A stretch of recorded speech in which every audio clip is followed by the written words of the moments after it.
Hey everybody, welcome back to Sorare FP. I'm Alex Hooper and welcome to the first ever Sorare FP MLB Leadoff. Just starting this now and doing it as long as possible, where I'm going to run through a recap of the day before in MLB and the night before, however you want to say it, and take a look at some of the top performers, some of the struggling players, and let you know current feelings and future projections and whether or not I think you should buy, sell, or hold those players. We're going to do all of this in hopefully under 15 minutes every day, maybe even quicker than that. We are going to get in, we are going to get out for my sake and for yours.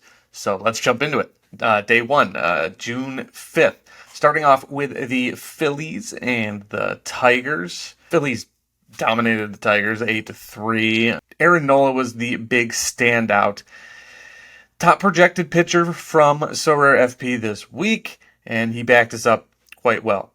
12 Ks, 7 innings pitched. His fastball's back up over 95 miles an hour. That's fantastic. Nola, along with Kevin Gausman, he's the best points to ETH value among starting pitchers for me. The fifth highest projected pitcher for the rest of the season. He's got a super cheap limited. He's got a cheap rare card. I think like 0.05 for his rare. It was the Tigers, so not going to get too excited about Aaron Nola here, but I've been excited about him, and this is the kind of outing that we know we can get from him. He just needs to piece together against better teams. Aaron Nola has been, will be, and is a buy, a hard buy for me on Aaron Nola.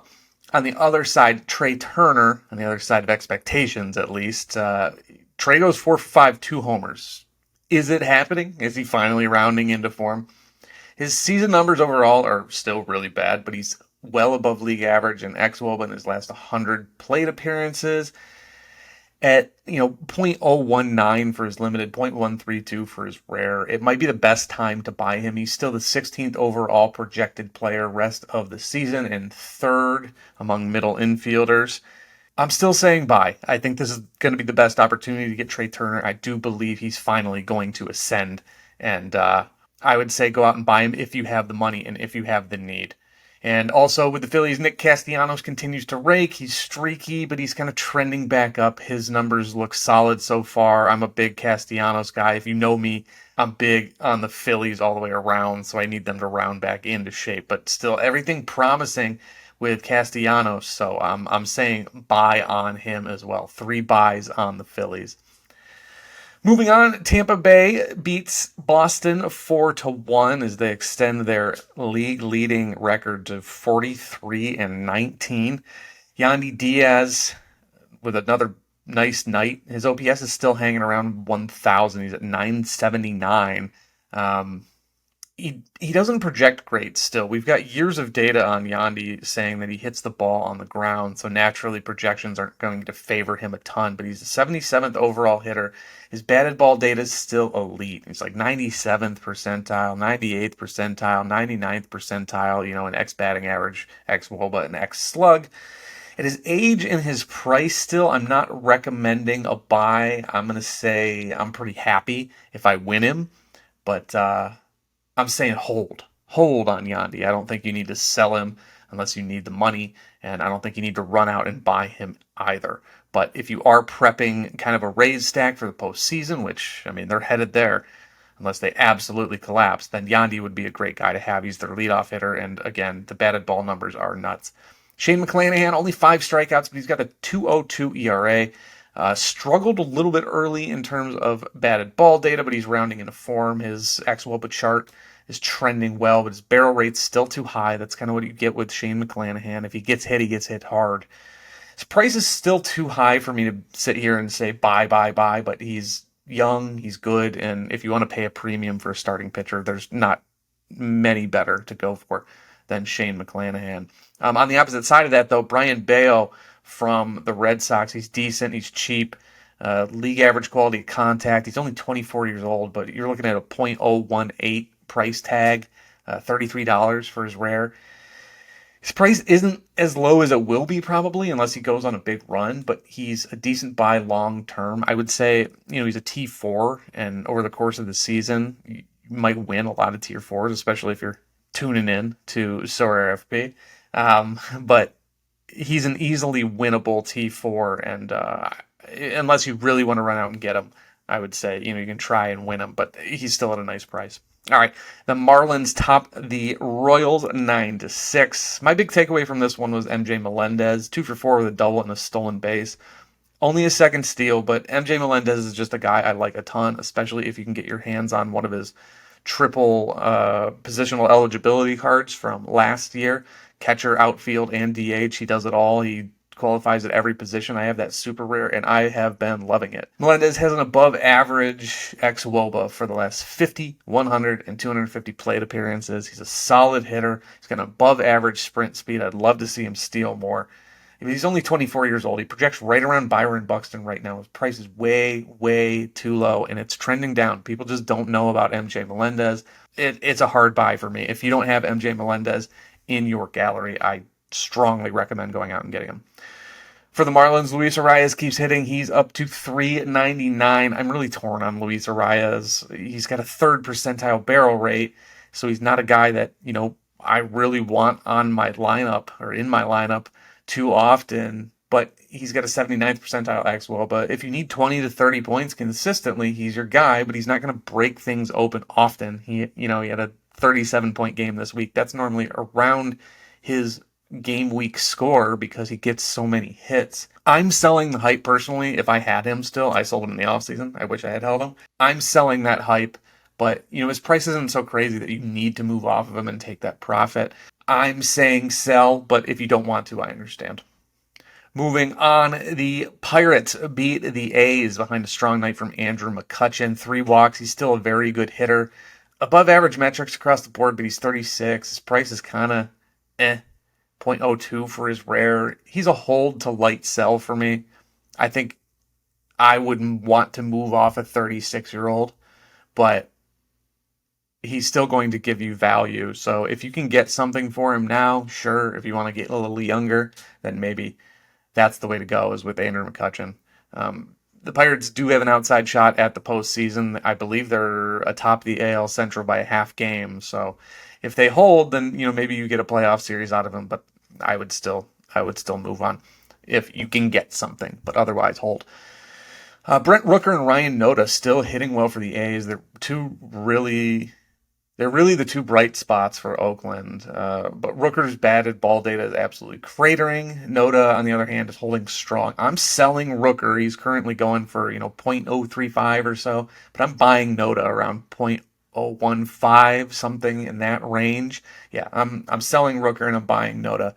Also, Esteury Ruiz up to 29 steals on the year. He's very consistent with his scoring, but his price is still too high for me. Doesn't have any amount of pop. His batted ball numbers are gross. I'm holding Ruiz. If you have him, I think you should play him. I'm just not going to rush out and buy him at this point.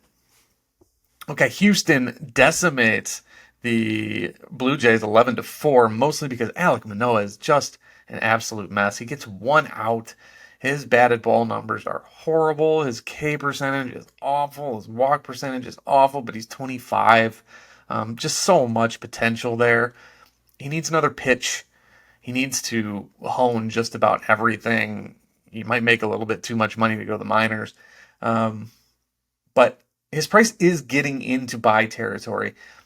If you have disposable income, if you have disposable ETH, then Manoah might be someone worth taking a flyer on and hoping he comes back to form, because, this is a guy who's looking at like 0.1 or so last year. He was a coveted pitcher, and I can see him getting back to that point. I'm saying hold on Manoah. If you have him, don't sell him. His price is just too low for, his upside. Yordan Alvarez, the highest projected hitter from Sorare FP this week. He goes deep. His price premium's worth it. 25. I can't shout buy here on Yordan Alvarez. You can find value elsewhere, but you absolutely want him on your team. Like, it's Yordan Alvarez. If you win him, don't sell him. Hold him. He's going to produce. Kyle Tucker coming alive a little bit. 90th percentile xWOBA, but 93rd percentile XBA, 89th percentile xSlug, 85th percentile hard hit. He's 26, but his price is holding strong. He's still a buy for me. I believe in Kyle Tucker. I think he is going to put up some big weeks here shortly. He's doing everything he needs to do. He's just not getting the results. He's on a solid team. If you see a good price on Kyle Tucker, I would absolutely jump on it. He's coming around. All right. The Reds top Milwaukee 2-0. Not much from this game, but I still have eyes on Matt McLain for the Reds, the fifth best prospect for Cincinnati. His numbers are encouraging. The sample size is still a little small. His price is still on the high end toward, we just saw mint number 5 go on the auction block, but I'm keeping an eye out. Not a buy yet on McLain, but I like him. Spencer Steer is still too cheap. His long-term numbers are encouraging, but his price is rising. So I'm going to say sell. I'm going to say sell short term, and that's just based on some of his last sales, like a .05 sale recently. He's going to come back to earth, but if you sell him for .05, like you can get him later for .025. Like you can 2x that value on Steer long term. If you can get a good price, I'm saying sell, but definitely hold or buy if it gets too low, if it kind of evens out a little bit. Also with the Reds, Alexis Diaz, he's very good. I don't know that he's his brother, but he's the 5th projected relief pitcher the rest of the season. His price is right about in line with what you should expect. Other than Camilo Doval, I don't think there's a better relief pitcher value right now than Alexis Diaz on the market. Alexis Diaz, for me, is a buy. All right, Rangers top the Cardinals 4-3. Rangers now 39-20 on the season. If you are into getting ready for the postseason, I would start assembling your Rangers stack now. I don't know that they're going to win the AL West, but they seem on a collision course with at least a wild card spot. And this is a team that can do damage. Tied for the most 10-plus run games this early in the season. Everybody's hitting. Corey Seager's doing exactly what we thought he would do with no shift. Sub 0.1 for his rare. He's still a buy for me. I really covet Corey Seager. I've coveted Corey Seager since the start of SorareMLB, but I still do not have one. I need to get Corey Seager. And Marcus Semien is another guy like that. I have Jonah Heim. I'm loving what he's giving me. Nate Lowe is giving me plenty as well. On the other side, with the Cardinals, it might be buy low time on Ryan Helsley. We're getting there. He's got a current listing as I record this around .0175 for his rare. Someone got him for .014. Helsley, again, he's another guy like Tucker where his batted ball data, 99th percentile X batting average, 98th percentile X slug, 98th percentile barrel rate. His walk rate is just too high. That's the only issue with him right now, and he may be losing his grasp on that closer role for a team that isn't very good. That's why that price is going down, but I think they still want him as the closer. Ryan Helsley, for me, is absolutely a buy. In our final game, the Padres take down the Cubs 5-0. Not a lot to see here. Manny Machado goes 3 for 4 with a double. Is he back? I don't know. He was horrible early on. He had that hand injury, I believe, but we need to see more. We need a bigger sample size from Manny Machado. It's trending up, but yeah, we need a little bit more. His last sale was just above .06 for his rare, and I think that's a really solid price for a 30-year-old.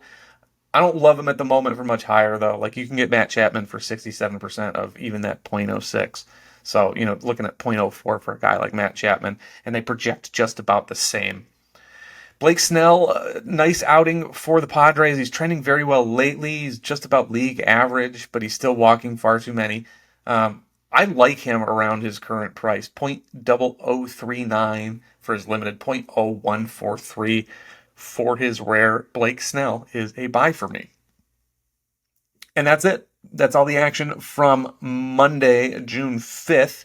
So I'm going to get out of here, but we will be back tomorrow. We will be back with the Tier 3 reward tiers coming up soon. And also, I just want to give a shout out to Phantom Back. He won our Austin Nola giveaway from the Tier 4 video. So shout out to him, a loyal follower. And he very much deserves it. I'm happy to give away a card to someone like him. So if you haven't joined Sorare FP yet, you can find that link in the bio. $5 for projections, $10 for projections, pricing, rest of season projections, the Discord, which is invaluable for some of the expertise that you get in there, and so many people who are able to cover me and, pick up where I, lead off trying to do all this stuff.